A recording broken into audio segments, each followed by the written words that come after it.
Welcome back to Subculture on CentralCoastRadio.com. I'm Kyle, and I'm going to be talking a little bit about a recent musical that I just watched. It was called Ruthless. Now, it's about Broadway. It's about what it takes to become a huge star. You've got to be talented, you've got to be beautiful, you've got to be ambitious, and most of all, you've got to be ruthless. And that's what this play is about. It's a female-orientated story. There's quite a few characters in it that yeah, quite change, quite a lot throughout the course of the play. It tells the story of young Tina Denmark, an 8-year-old musical performer, Wunderkind, who is pretty much top of her game. She's had enough of being a kid, and she's just interested in performing. And well, she has, as she sings, she was born to be a star. So while young Tina has oodles of talent, I should say, for my performance, the performance that I saw, Tina was played by Louisa Oro. There are actually quite a few swing performers in this show, but I'll just mention the names of the actors that were in the performance that I saw. So Louisa Oro was performing on the night that I saw the show. And while Tina is brimming with talent, her mother, Judy Denmark, played by Brittany Leslie, is unfortunately quite untalented, although she is a loving mother who fully supports her extremely talented daughter, Tina. Now, this is where things go a bit nuts because the ambitious and quite insane theatre agent Sylvia St. Croix, played by Dolly Diamond, come into the life of the Denmarks. And, well, if Tina was out for blood, willing to do whatever it takes to become a star before meeting Sylvia, well, then after meeting Sylvia, then yeah, things are about to get quite insane. Um, for the entire Denmark family, as Judy will discover that maybe there are secrets about her past, and maybe she isn't quite as untalented as she believes that she is. This is quite an interesting story. It's a two-act play, and yeah, the second act is really completely different than the first.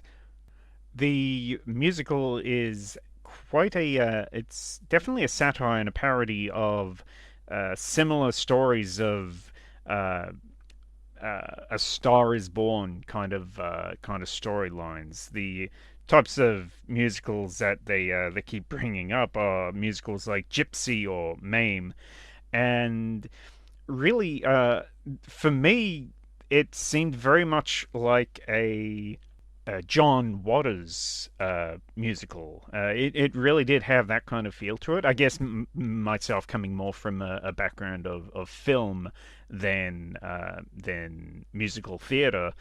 Yeah, John Waters is something that really stood out to me here, rather than other musicals, being that I guess I'm just not that educated on the history of musical theater.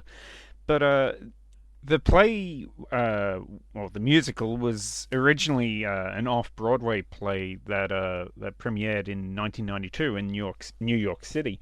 It was written by, well, the music was written by Marvin Laird, and the lyrics were written by Joel Pally. And while it's a satire or a parody of musicals and musical theater, it is a very full-on it's a very full-on musical show with heaps of choreography, heaps of songs. Like, probably, again, out of my limited amount of musical theater that I have seen, this probably had the most songs in it that I have actually ever seen in a musical show. I believe this is only the second time that Ruthless has been performed in Australia, and yeah, it's being performed at the Alex Theatre this time around, and yeah, they really have gone all out. I believe there's a six-piece band that accompany the show, and you can really tell that's live music playing. It really is some really toe tapping, really amazing music throughout the show. There are nine performers tied to the show, but regularly you'll only see six on stage. As I say, there's quite a few swing performers, but every single one of them really gets their moment to shine on stage. And again, I don't know what I guess I was expecting from a satire of musicals, but this really um, they really are some talented women on that stage. The booming voices, their projection. I know that I've there have been some issues I've had at the Alex Theatre before where I found it a little hard to hear the dialogue on stage. Usually because the music can sometimes be a little bit overwhelming compared to the actual dialogue of the performers. Uh, there were moments of that here, but for the most part, yeah, the actors all projected well. They did an amazing job. When I caught it, it was pretty much through the about the halfway point of the production. It is going to be playing until the 24th. I went there about halfway through that run, and so I guess they would have ironed out most of the quirks of the show, but I guess there was an issue in the second act. Sylvia St. Crow or Dolly Diamond came out to give uh, the opening lines of the second act, and yeah, we had an announcement over the speaker saying, "Oh, sorry, we're having some technical difficulties," which I've never seen that before. I've never heard that before at a musical show. Yeah, but Dolly Diamond being such an amazing performer, and I mean, this is something that with live theater, it's always interesting to see how the performers can react to mistakes or bloopers or something like that. And yeah, Dolly Diamond is just such an amazing performer that she was able to just uh, yeah, just run with it. I shall return, and then when she came back, just simply said "deja vu," like because, being that she had to repeat her lines, and yeah, the audience were eating it up, and that's something about Ruthless. It is a hilarious show from start to finish. It really was it really is a fun kind of biting satire of the types of musicals that it's taking on, and the kind of dog eat dog world of Broadway, meaning that in order to become in order to become a star, not only do you need to start turning on your competition, you've actually got to start pretty much turning on your own loved ones, your own family. And yeah, that's definitely was an interesting part of the show. So the first act is really about the Tina character, especially with her her violent ambition and how it's being crafted by Sylvia. The second act is actually quite different, and I've got to give a hand to this the production team for being able to change over the set so well in between scenes. Uh, it starts off with this real. The first act is the set is pretty much this real 1950s looking Leave It to Beaver kind of really bright, really happy home, and the second act is like a New York apartment building of the rich and famous. And even though I was in the theater when they changed over, and yet I was still amazed by just how completely different the set looked after the changeover. I know it's a I don't know, it's an odd thing, but it's something that I'm always impressed by. And this is on top of the performances by the amazing cast, but also the choreography by Michelle David, the sound design by Rhiannon Gilmore, and the lighting design by Jason Bovaird.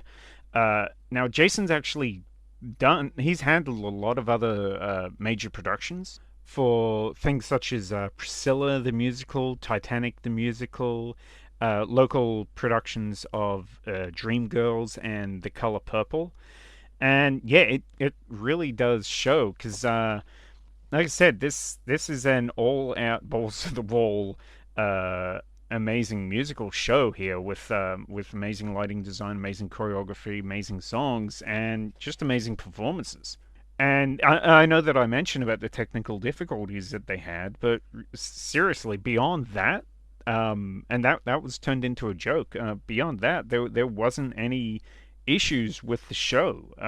Really, the only if I was to have any issues with the show, it's that I felt that the second act maybe didn't feel a little quite as focused as the first act did, and that which is odd because the second act is pretty much continuous, uh, one prolonged scene played out. Compared to the first act, which is multiple different scenes. But I don't know. I think the first act.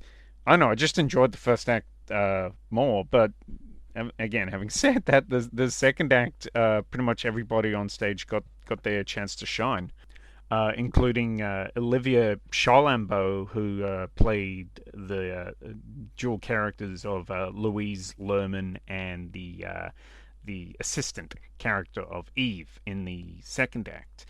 She didn't really get quite as much to do in the first act of the show, but in the second act, she really is giving Dolly Diamond and Louisa Oro and Brittany Leslie. She really is giving them a run for their money, basically chewing up the scenery and being the really being kind of the standout of the second half of the show.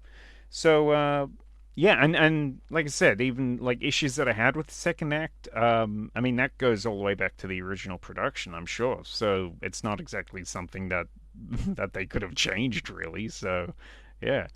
Yeah, I really think that Stagebugs Productions is has really put on a great production here of Ruthless the musical.